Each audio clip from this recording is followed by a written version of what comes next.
começa a entrar num processo de estagnação.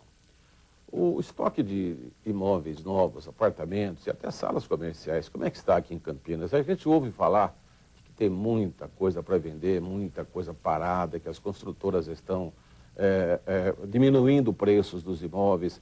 Inclusive, Zé, tem a FIPZAP agora, desde o ano passado, aliás, há 2 anos, inclui Campinas nessas capitais, nas grandes cidades que ela analisa o mercado. E tem colocado que do final do ano passado para cá, investir em imóvel aqui em Campinas não está compensando tanto porque a valorização tem ficado abaixo da inflação medida pelo IPCA. Fala para a gente sobre esse cenário. Na verdade, esse cenário ele tem algumas nuances locais que são interessantes. Campinas ela é um pouco diferente das regiões em geral. Primeiro porque nós temos assim, alguns fatores que estão trazendo crescimento para Campinas mesmo com a situação de crise. Como a questão do aeroporto, que vai gerar 40 mil empregos e tudo mais. A possibilidade de um trem ligando a São Paulo, seja ele o trem-bala ou qualquer outra opção, isso vai aproximar a gente mais ainda de São Paulo, e aí o público de São Paulo vai acabar vindo consumir e morar em Campinas de uma forma mais assídua. E tudo isso vai gerar em Campinas, e tem gerado em Campinas, uma configuração um pouco diferenciada do resto do país. Inclusive, se você olhar os índices mesmo, você vai ver que algumas cidades de São Paulo têm crescido mesmo diante dessa grande crise. E Campinas é uma delas, junto com São José do Rio Preto e acredito que Sorocaba. Então não compensa investir em imóveis, é isso? Compensa. Compensa. Campinas é sempre ainda é um setor. E outra coisa que as pessoas às vezes são muito imediatistas. Muitas vezes a pessoa olha uma recessão e para de investir porque esse mercado vai ser ruim. Quem fez isso, por exemplo, com a bolha americana, perdeu dinheiro. Quem foi na contramão da visão de mercado ganhou dinheiro. Hoje o imóvel americano está extremamente valorizado.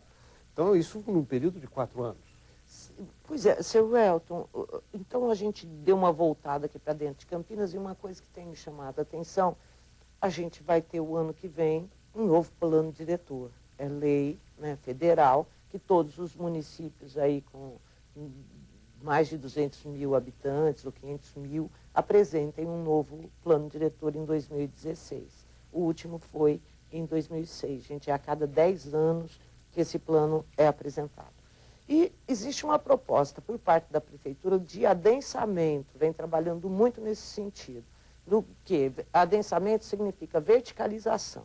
Você catar áreas e colocar mais gente para morar. Como é que a Abicamp vê esse plano diretor? A Abicamp está por dentro desse plano? Sim, nós temos acompanhado, inclusive participamos das comissões do plano diretor.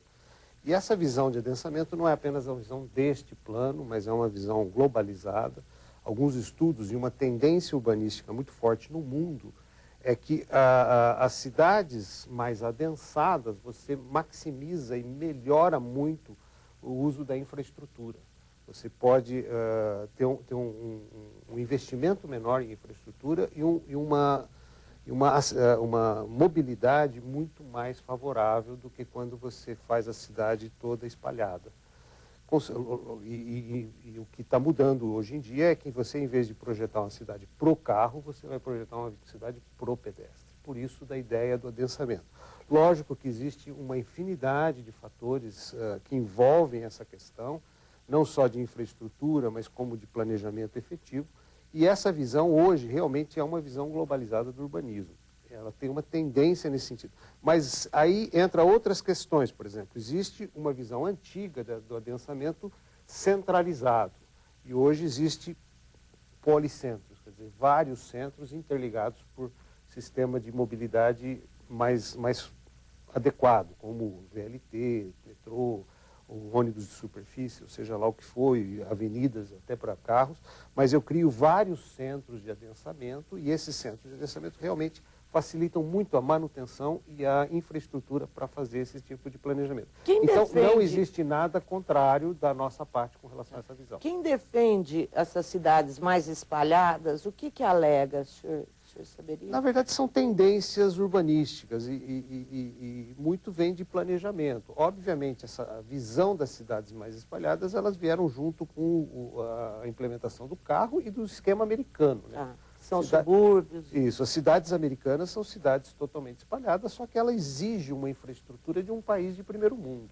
E, na verdade, os países menos favorecidos não têm como sustentar e manter toda essa infraestrutura de uma cidade Afeta a qualidade espalhada. de vida quando você deixa a cidade mais densa ou não? Não, ao contrário. Depende muito do usuário, obviamente, mas pelo menos assim, você ouve na grande maioria, até do meio social da comunicação e do meio social e empresarial, apaixonados por Nova York. Sim. Então, maior exemplo que esse. Nova York, mas eu vi também, por exemplo, a administração citando em algum momento Paris. Paris é uma cidade também que tem um adensamento forte, mas os prédios lá são baixos. Em Paris tem um prédio que é altão. Não, mas aí esse é um engano, achar que adensamento é proporcional à verticalização. Não é? Não tem. Então, explica isso pra gente. Por exemplo, Paris são vários prédios de 4, 5 andares, Isso. todos preenchendo quadras inteiras com ocupação de 80% da área do solo. Uhum. Então, isso, obviamente, vai gerar um adensamento enorme. Você tem um índice de ocupação de 2, 3, 4 vezes a área de lotes no local. Essa opção de Paris, só para eu entender, foi uma opção ou uma necessidade em razão do solo, em razão de subterrâneos que tem ali? Eu acho que toda a ocupação europeia ela se deu nessa visão centralizada. Tudo acontecia em torno de um centro urbano. Uhum. E aí o adensamento na tendência desse único centro urbano foi grande em quase todas as cidades da Europa e que foi assim, talvez os primórdios urbanísticos. A altura do prédio eu me refiro. Isso é a visão urbanística. Existem várias linhas de raciocínio urbanístico. Algumas entendem que é tipo um cone de V, quer dizer, quanto maior a altura, maior o recuo, para você ter uma área de ventilação e insolação. Outras preveem blocos de ocupação, como é o caso de Paris. Então, assim, cada urbanista tem uma visão de adensamento, sempre preocupado com insolação, ventilação, qualidade de vida, esse tipo de coisa. Vamos fazer aqui um pequeno intervalo. Nós estamos conversando com o novo presidente da Abicamp, o arquiteto e urbanista Welton Narras Curi. Nós voltamos já.